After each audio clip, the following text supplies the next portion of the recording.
വിദേശ തൊഴിൽ പരിശീലനത്തിനും തൊഴിലവസരങ്ങൾക്കും Little Flower engineering institute Kalamassery. പഠിച്ചാൽ ജോലി ഉറപ്പാണ്. മമതാ ബാനർജി കോൺഗ്രസിലേക്ക് എത്തിയാൽ ബംഗാളിലല്ല, മറിച്ച് അവരുടെ പ്രവർത്തന മണ്ഡലം മറ്റു പ്രദേശങ്ങളിലേക്ക് മാറ്റാൻ അവർ കൂടി ആവശ്യപ്പെടുന്ന സാഹചര്യമാണ് ഉണ്ടാകുന്നത്. ഇനി ബംഗാളിലേക്കില്ല എന്ന രീതിയിലേക്കാണ് മമതാ ബാനർജി കാര്യങ്ങൾ തുറന്നു പറയുന്നത്. ബംഗാളിൽ മറ്റാർക്കും പ്രവർത്തന സ്വാതന്ത്ര്യം നിഷേധിച്ച ഒരു നേതാവായിരുന്നു മമതാ ബാനർജി എന്ന് പറയുന്നതിൽ തെറ്റൊന്നുമില്ല. കാരണം നീണ്ട 15 വർഷക്കാലം ആ രീതിയിൽ മുന്നോട്ട് പോയവരാണ്. അതിൻ്റെ തിക്തഫലം അവർ നല്ലപോലെ അനുഭവിക്കുന്നുമുണ്ട്. സാധാരണ പ്രതിപക്ഷത്തിരിക്കുന്ന ഒരു പാർട്ടി ഇത്ര പെട്ടെന്ന് നാമാവശേഷമാകുന്നത് വളരെ വിദൂരമാണ്.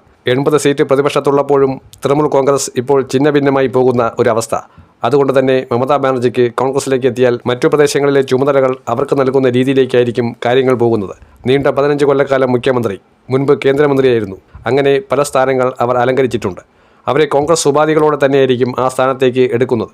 ജനറൽ സെക്രട്ടറിമാരിൽ ഒരാളായി എടുക്കുമോ എന്നുള്ളത് ഉൾപ്പെടെയുള്ള കാര്യങ്ങൾ ചർച്ച ചെയ്യപ്പെടുന്ന ഒരു സാഹചര്യമാണ്.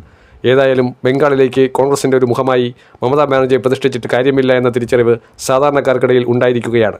കാരണം ബംഗാളിൽ കോൺഗ്രസിൻ്റെ വളർച്ചയ്ക്ക് മമതാ ബാനർജി ഒരു രീതിയിലും ഒരു സാഹചര്യം സൃഷ്ടിക്കുകയില്ല. അല്ലെങ്കിൽ മമതാ ബാനർജിയുടെ പേര് വെച്ചുകൊണ്ട് കോൺഗ്രസിന് അവിടെ വളരാൻ കഴിയില്ല. കോൺഗ്രസിനെ സംബന്ധിച്ചിടത്തോളം ഒരു സ്പേസ് കിട്ടിയിട്ടുണ്ട്. അധീർ രഞ്ജൻ ചൗധരി അടക്കമുള്ള നേതാക്കൾ ആ സ്പേസ് വീണ്ടും നല്ലപോലെ വിനിയോഗിച്ചാൽ തിരിച്ചു കയറി വരാവുന്ന അവസ്ഥ തന്നെയാണ് ബംഗാൾ രാഷ്ട്രീയത്തിൽ ഇപ്പോഴും കോൺഗ്രസിന് സംജാതമായിരിക്കുന്നത്. എന്നാൽ മറ്റു സംസ്ഥാനങ്ങൾ, പ്രത്യേകിച്ചും ഒഡീഷ, ആന്ധ്രാപ്രദേശ് തുടങ്ങിയ സംസ്ഥാനങ്ങൾ അവരുടെ മേഖലയിൽ സംഘടനാ ചുമതല ഉൾപ്പെടെയുള്ള കാര്യങ്ങൾ ഒരുപക്ഷെ മമതാ ബാനർജിക്ക് കൊടുക്കുകയാണെങ്കിൽ തീർച്ചയായും അവിടെയൊക്കെ അവർ പ്രവർത്തിക്കാൻ താല്പര്യം പ്രകടിപ്പിക്കുകയാണെങ്കിൽ അത് കൊടുക്കാൻ സന്നദ്ധത പ്രകടിപ്പിച്ചിരിക്കുകയാണ്. കോൺഗ്രസിനെ സംബന്ധിച്ചിടത്തോളം മുഖ്യ പ്രതിപക്ഷത്തുള്ള സംസ്ഥാനങ്ങളിൽ കൊടുത്താലും അത് ഉപകാരത്തേക്കാൾ കൂടുതലായി ഉപദ്രവമായി മാറുന്ന തിരിച്ചറിവുണ്ട്. മമതയെ തഴയുകയല്ല, മറിച്ച് അവരെ എങ്ങനെ അവരുടെ സേവനം വിനിയോഗിക്കുക എന്ന തിരിച്ചറിവിലേക്കാണ് ദേശീയ നേതൃത്വവും വിവിധ സംസ്ഥാന നേതൃത്വവും തമ്മിൽ സംസാരിക്കുന്നത്. ഏതായാലും ഒഡീഷ ബംഗാളിൻ്റെ അയൽ സംസ്ഥാനം കൂടിയാണ്.